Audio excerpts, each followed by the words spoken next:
Well, that was William Roddy Bryan himself trying to get out of jail by saying, well, his blood pressure is managed. He doesn't have any acute health concerns right now, but he can't protect himself against COVID unless he wears a mask. I'm not sure that would do it, but it gives me a chance to bring in another guest here, and you know her well, my friend Lisa Lockwood, crime analyst, former SWAT member, and mother of Pinky the dog. Okay, I just mentioned that as an aside because we deal with such horror here at the Law&Crime Network. Sometimes I'd like to bring a little humanity into it. Lisa, let me get your first thoughts on this. We just heard William Roddy Bryan. Now, the defense's argument this whole trial is that he's kind of stupid. That's their implied argument. He really doesn't know what's going on. He's not at all with it. Therefore, he wasn't with it at the time that Ahmaud Arbery was killed. Doesn't the way he answered those questions, and very good, very well, very cogent, belie that?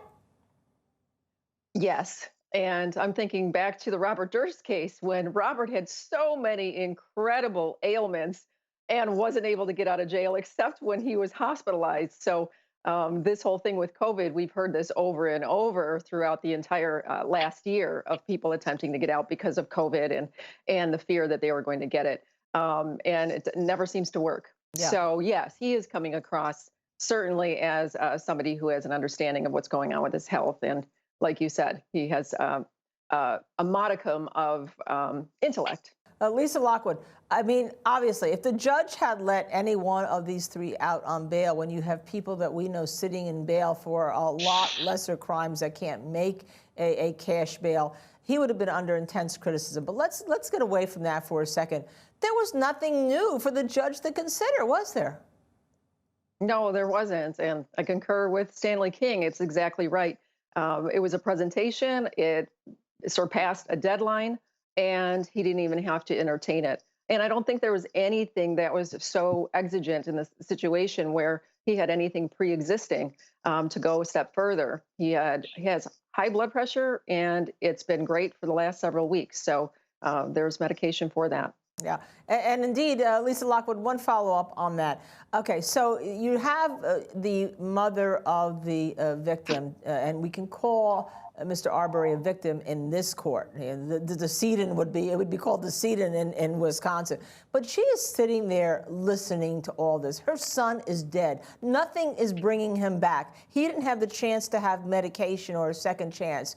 What do you think a family is feeling as they sit there and listen to these motions to allow a defendant who was involved in the killing, whether or not he's guilty of a crime or something different, but is involved in the killing of her son, to be let out on bail? I would imagine frustration that, this is a frivolous thing to bring up.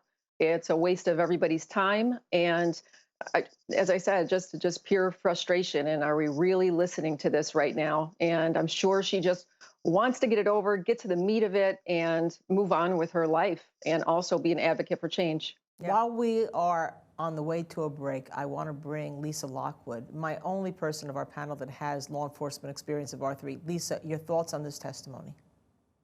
I think it's going well for explaining the use of force continuum. It was very detailed. He said he had a lot of training.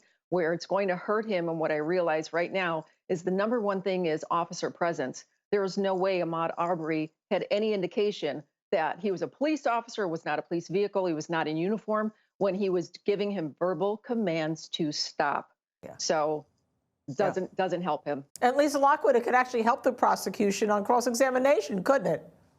I think it absolutely will. She's going to get to it. The fact that in those situations, he was a victim about to be victimized, and he handled the situation using his gun for compliance. In this situation, he was the one who was pursuing Ahmaud Arbery. So it's different.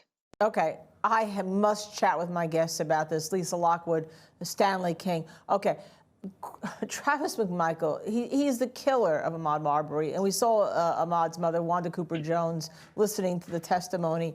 I mean, when I listen to this, all I hear is that he was concerned that some black kid was in the neighborhood, was in the hood, was going to houses. And what did he think was going to happen? He was going to come out with a 2x4 and a power saw, Lisa Lockwood, as you told me during the break, and run down the block for 1.8 miles till he got home with him?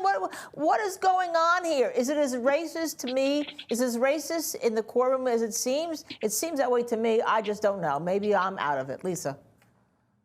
So we have a subject, we have a person who is walking in the area of a vacant building. He hadn't even been in there until headlights were on him. So we can make an assumption that he's by a porta potty. We know he's a runner. He's 1.8 miles away from his house. Could he have been using that bathroom? He saw headlights come on him, and then he retreated into the house. That weapon was inferred. We don't have any proof of that whatsoever. And he also testifies that while he's in the house, he was surprised how nonchalant the man was. Well, if somebody's not guilty, they're going to be nonchalant. He's not going to be continually running and trying to escape if he's a burglar. That's my take.